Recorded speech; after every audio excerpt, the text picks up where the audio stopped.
मेरा कसूर यही है कि मैं झोपड़ी में पैदा हुई, गरीब परिवार में पैदा हुई, दबी कुचली समाज में पैदा हुई, तो हमें जीने का अधिकार है नहीं। मेरे भाई और बहनों, मैंने कोई बुरा काम नहीं किया। मैं तो वहाँ भी मंच पे बोलती हूँ कि कोई बुरा नहीं किया है।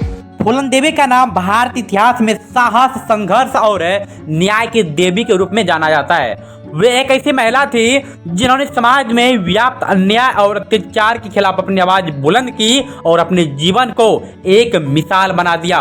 फूलन देवी का जन्म 10 अक्टूबर 1963 को उत्तर प्रदेश के एक छोटे से गांव में हुआ था।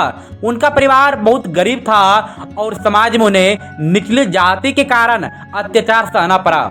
छोटी उम्र में ही उनका विवाह एक अधेड़ व्यक्ति से कर दिया गया, जिसने उनके साथ बहुत ही दुष्व्यवहार किया था। इस अत्याचार ने उनके मन में एक विद्रोही भावना जगा दी।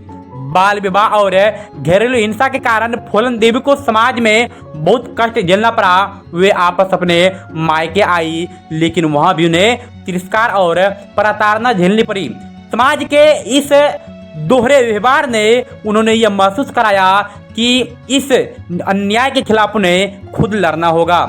अगर बात करें उसके डाकू बनने के कारण, तो गांव के उच्च जाति के जमींदारों और गुंडाओं ने फूलन देवी को बार बार अपमानित किया और उनके साथ अमानवीय व्यवहार किया। इस अन्याय के खिलाफ जब उन्होंने आवाज उठाई तो समाज ने उन्हें ही अपराधी बना दिया। उन्हें जबरदस्ती एक गिरोह के साथ जुड़ने पर मजबूर कर दिया। परिस्थिति ने उन्हें बागी बना दिया, लेकिन उन्होंने अपनी तकदीर खुद लिखने का फैसला किया। फूलन देवी ने धीरे धीरे उस गिरोह में अपनी जगह बनाई और अत्याचारियों के खिलाफ बदला लेना शुरू किया। वे गरीबों और दलितों के हक की लड़ाई लड़ने लगी।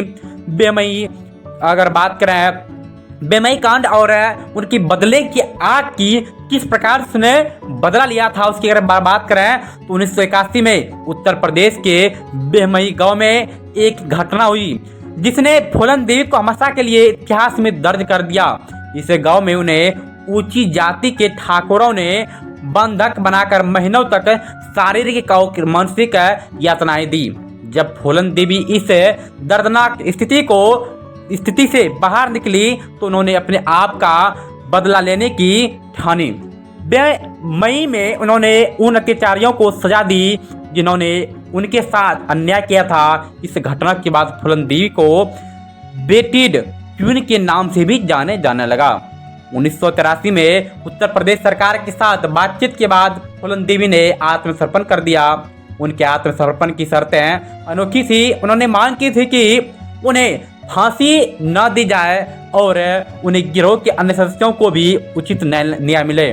सरकार ने उनकी मांग मान ली और उन्हें अपने हथियार डाल दिए थे। अगर आत्मसमर्पण के बाद बात करें तो उन्होंने जेल में कई साल बिताए, लेकिन जनता में उनकी लोकप्रियता लगातार बढ़ती रही। वे अन्याय के खिलाफ संघर्ष की प्रतीक बन गई और देश भर में उनके समर्थकों की संख्या बढ़ने लगी।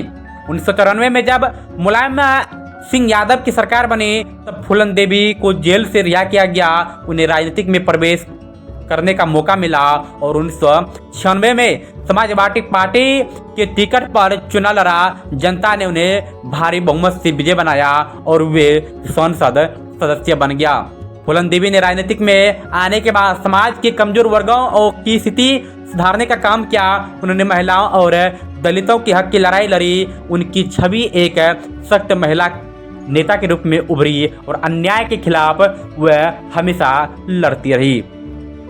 25 जुलाई 2001 को नई दिल्ली में उनके सरकारी आवास के बाहर उनको गोली मारकर हत्या कर दी गई। उनकी हत्या का कारण बदले की भावना थी, लेकिन फूलन देवी की कहानी आज भी लाखों लोगों के लिए एक प्रेरणा बन गया है।